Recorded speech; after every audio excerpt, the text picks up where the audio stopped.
TC, Spiritual Shepherd. Welcome back, guys. Today we are going to be getting into spiritual mastery. Self mastery is greater than just physical. So a lot of you guys have heard about self mastery. Oh, like mastering yourself, getting to know yourself, bettering yourself, cultivating yourself, But ultimately, we always get stuck in the physical, the materialistic aspect, the comparison aspect, the contrasting aspect, what do they have? What does my neighbor have? What does this type of stuff have? What does everyone else have? That's generally where the society gets misconstrued and confused. Okay. So ultimately, self-mastery is more than just physical. It's more than just physically, mastering self. That is just the basis aspect. Okay. Okay. Physical is just the groundation. Physical is just the foundation. It's just the foundation, okay? Physical is the material physical plane. That's it, okay? That's exactly what it is. But there are multiple planes that are above that govern the physical plane, which is the emotional, the mental, the spiritual, okay? And then the cultivation of, in totality, the body, mind, spirit connection, body, mind, soul connection. And this is very interesting that we generally will get caught up in the physical aspect, the physical self-mastery aspect of it, but we will never cultivate the emotional self-mastery, the mental self-mastery, or the spiritual self-mastery. But those are the things that actually funnel and channel into the physical self-mastery. So the more that we actually ingrain spiritual self-mastery, mental and emotional self-mastery, the more that we will actually cultivate more physical self-mastery. When you go to the gym, you are training your mind, not just your physical body. When you are in a relationship, you are training your emotions. You are transforming your emotions, transmuting your emotions, evolving your emotions, elevating your emotions. Okay. And so in those types of things, that is literally the resistance training of your family ships, of your tribe, of your relationship, of your friendships. That is the cultivation of it. Same with spiritual. When you meditate, when you observe in stoicism, when you watch yourself, when you are aware of yourself, when you're aware of the ego, when you cultivate a multitude of studies, spiritualities, and you are literally reading all the time, that is your spiritual self-mastery. Okay. And then there's the cultivation, knowledge, self-mastery, intelligence, wisdom, which is applied intelligence. Applied knowledge is true power, which is wisdom. Okay. Now, ultimately, like I said, self-mastery is just greater than physical. Okay. A lot of people are into I want to be this type of shape. I want to look this type of way. I want to have this type of body. I want to eat this type of way. I want to be able to eat what I want, but also look how I want. There are ways of doing this. It's not that you cannot do these types of things. It's just generally, you have to do the things that you don't want to do before you get to do the things that you really want to do. Okay. You have to train your metabolism with eating clean, with meal prepping, with doing this type of stuff. Okay. Then there's the evolved and elevated aspect where you're like, all right, now I can really ingrain eating Cocoa Pebbles if I really want to. Okay. Or training a specific way or eating a specific way that I actually get to enjoy. I get to eat the ice cream. I get to eat the pizza. I get to eat the burgers. I get to eat the tacos. I get to do that type of stuff because I've already built on this, I guess you could say, like chicken and broccoli or, protein shakes, that type of mindset where people are always in that mindset and that meal prep mindset, okay, and eating 8 meals a day, 7 meals a day. And then there's the other, person, they might be fasting and then they might be, 20-hour fasting and then eating a big eating window, going out, drinking, all those different types of things. There's different levels of it. But the whole thing about it is that there has to be the balance of it, okay? The balance of it. There's studies on both sides that are proving both things, okay? But the whole thing is like implementing it, really being more consistent, being more persistent, showing up for yourself mastery. And a lot of self-mastery has nothing to do with your lowercase self. That is a big thing. That's number 2. A lot of your self-mastery has nothing to do with your lowercase self, which means that your lowercase self wants to sleep in. Your lowercase self wants to eat like shit. Your lowercase self wants to go out and drink. Your lowercase self cares about what some other person thinks about you. I was going to fill in the blank for person, but ultimately you guys care too much. Okay. And the whole thing is like, if you care too much about other types of people, I'm not saying don't care about what people say. I'm not saying don't care about how people think or how people feel, but I'm saying discern, and you have to elevate the people around you. Okay, have the people who are around you be elevated, so when you do go to them for guidance, for advice, for validation, for delegation, whatever, then they actually give you good knowledge based on because they actually know who you are, not because they're trying to make you into something that they want you to be. See, and then the cultivation too of the spiritual effects on your self mastery that goes into, I'm a lion spirit, so I like to arise. I like the hunt. I like enjoying. I like the competition. I like the enjoyment of eating the same way every single day. That might not be you. You might be more the sloth. You might be more, and that's fine. Embrace it. You have to embrace it. You might be more of an elephant. You might be more of a sloth. You might be more of a gorilla. You might be more of a llama. I'm a lion. That's the one that I resonate with. Is it any comparison or competition with you? No, I'm not saying that. My whole thing is embody your spirit. Embody who you are. Embody the type of lifestyle that you lead. I like to wake up and hunt. In the way, what do I mean by this? I like to wake up, go to the gym, be the first one at the gym, be the first one out of the gym, cultivate, cardio, lifting heavy, eating clean. I like this type of stuff. That's the cultivation. That's the building of your life. Imagine like it's just like the bricks. You have bricks. Those are each of these bricks is habit stacking. Literally, habit stacking to build a house, to build a mansion, to build a castle, to build your life, to build what you are. Okay? And the whole thing about this is a lot of those bricks are not lowercase self bricks. They're what you're supposed to do. It's based on self-discipline. Okay? It's based on self-discipline is discipleship, meaning that you don't necessarily want to go to the gym. You don't want to. I actually enjoy it now. Like a lot of the things that I do now, I actually really do enjoy because I've trained my brain subconsciously. I've trained my actions and habitual construction subconsciously to enjoy these things. And I see the rewards. I reap the rewards quickly from these things. Okay. Same with business, same with fitness, same with my spirituality, same with my relationships. Okay. Those are the four main things in my life right now. And in this cultivation, this is exactly what I'm building. And so as I start to cultivate the spiritual aspect, the emotional aspect, the physical aspect, okay, as I start to build this type of stuff, then the physical aspect comes into play when I spiritual, emotional, mental. Okay. And ethics, okay? It's not just about aesthetics. It's not just about what is being seen. It's not just about the physical. It's not just about the materialism. I'm not saying, or the material realm in general. It is about the things that channel into the material realm, the energy, the emotions, the energy in motion, the mentality, the intelligence, the wisdom, the spirit that is going and doing the actions. Self-discipline is being a disciple, truly. Self-discipline is being a disciple. You don't necessarily want to read books. You don't necessarily want to journal. You don't necessarily want to build a program. You don't necessarily want to meal prep. You don't necessarily want to go to the gym. You don't necessarily like fill in the blank. Fill in the blank. But guess what? You do it because you've proven that it's good for you. You know there's proof that it's good for you. You know it's good to do an ice bath. You know it's good to do breath work. Studies, just every type of study is proving it. You know meditation's good for you. You know lifting's good for you. You know that sauna is good for you. You know infrared's good for you. Ultraviolet tanning's good for you. You know the cultivation of a multitude of these types of biohacking, mechanisms and modules are good for you. These modalities are good for you. The whole thing about this is that if you just tap into this and you habit stack them, that's really what it is. You have to habit stack them. Reading is journaling.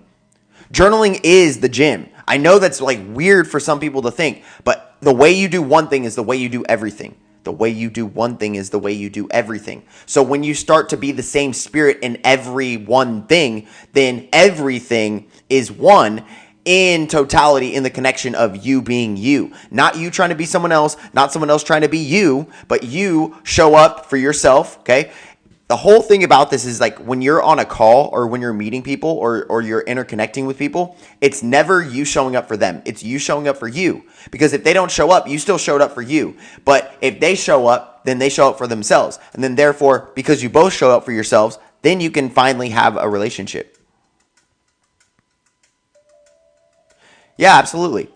So a lot of the things too that I really get into, guys, okay, the habit stacking, the habitual construction. The habitual construction is the reprogramming and the programming of the subconscious and conscious mind. You have to do it consciously. So you have a conscious habit. I'm going to list a bunch of things for you, okay? So you consciously choose a habit.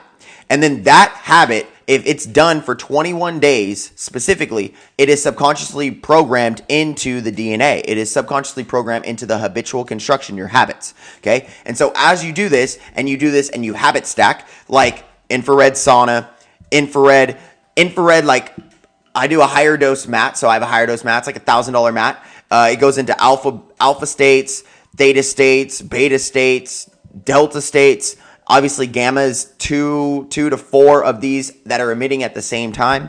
Okay. Then there's also the aspect of meditation, breath work. All of these things are proven. Fasting, ice baths, sauna, steam room. I love the steam room. It's better for, I guess, my like respiratory system. Doing your cardio. I'm talking about steady state and sprinting. I'm talking about those. I'm not saying necessarily run long distance. Okay. You can do that. I'm not saying don't do any of that, but like there's the cultivation of like, you know that 95% of people from the age of 30 and beyond will never sprint again consciously.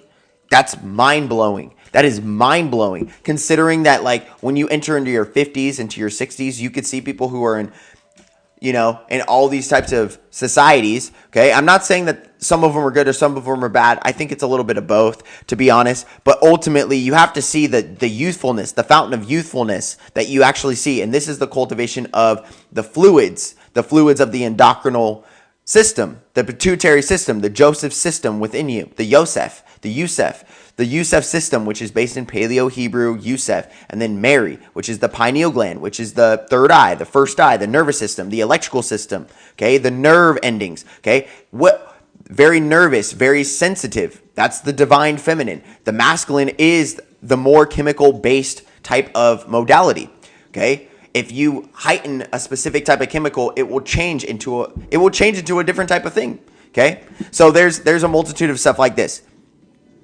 Okay, so self-mastery is more than just physical. You have to get into the hormonal manipulation of food, the meal prep. You have to get into the studying. You have to set yourself up for success. You have to schedule yourself for success.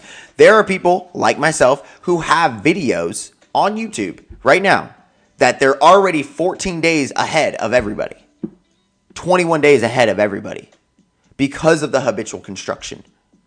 Okay, that's all I'm going to say. And they could do this on a modality of things. Instagram, YouTube, TikTok, multitude of things, shorts, long form content, okay, one-on-ones. They have everything that they're doing. Look, I speak on Gary Vee a lot. This is a spiritual, mental, and emotional type thing. This is not physical. Like they are doing it physically, but Gary Vee, okay, he literally just does 12-hour lives. Like exactly what I do. I do 2-hour lives, but I just do them every day. Okay? If I take a day off, then that's still the same thing for the whole week. You do 12-hour lives, okay? So you just do a 12-hour live, and a lot of stuff that you're answering comments, and then you just turn it into short-form content, long-form content. Now you just have a bunch of content. So then you just keep putting it out, and then you put hashtags and the types of people that are connected to those types of things. It's not that difficult. It's just that people do not invest in themselves. They believe themselves not to be self-worthy. See, and we're going to get into the 10 things, which I've talked about. I'm going to list these 10 things now, and I'm going to do this video, not after this one, but very soon. But I want you guys to really, really, really see this. These 10 divine spiritual words you have yet to fully comprehend. I'm not going to get into every one of these just yet, but this is kind of like the ending to this video, just so you guys, have a good incentive to come back. First, the word trust. Most people don't even know what the word trust really is.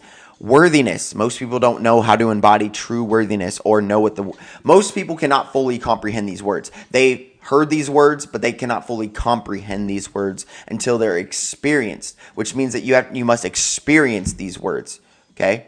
Not just talk about them. Okay, worthiness or being worthy. Faith or faithfulness. Peace. See, a lot of people will say all these very high vibrational words have almost no comprehension of what it is. Bliss or ecstasy. Joy, hope, love, integrity. strength, suffering.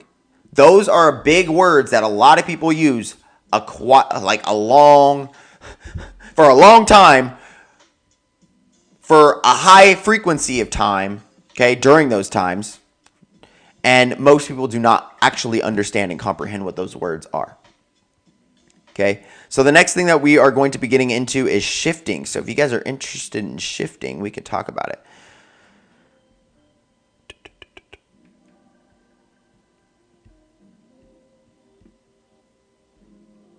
So ultimately, guys, leadership and mastery are connected. First, it's leadership, then it's mastery. First, it's leadership, then it's mastery. It's learning, then leadership. The way to learn. It's first learn, then lead. Okay, I've already talked about this. This is the way to learn. Then there is learning and leading. Okay, then there's leadership. Okay, which means that you're a leader of leaders. And then there's mastery. So it does, and then we've talked about the 10,000 hour rules. You guys have embodied the 10,000 hour rules. You guys exactly know what I'm saying. Okay, so self-mastery is more than just physical. The physical is just the physical representation of all of the mastery and all of the other pillars, mentally, emotionally, and spiritually. Okay, and so you have to start to dive deep into these types of aspects. You have to start to study, what is the 22 paths of Kabbalah? Why are there 22 paths of Kabbalah? Why are there 22 real chakras? Why are there 22 paths of Reiki? Why is there 22 Paleo-Hebrew letters? Why is Paleo-Hebrew the number one daughter language from ancient Egypt? Can we prove the ancient Egyptian pillars? And you start to get into it and you start to ask very deep questions and you're like, interesting. Very interesting. So we're going to leave this here, guys. Self-mastery is more than just physical. You have to start to embody your self-discipline, doing things that you don't necessarily want to do because you know that if you are a disciple to these things, that you will develop the capital S self, okay? And it's not about the lowercase self. A lot of people are lowercase self-mastery. What does that mean? They're mastering drinking. They're mastering partying. They're mastering gossiping. They're mastering eating like shit and sleeping in. They're mastering fucking not working. They're mastering not doing their purpose. They're mastering laziness. They're mastering negative subconscious programming. That's generally what lowercase self-mastery is. Higher case self-mastery, it's delaying instant gratification or delaying gratification at all.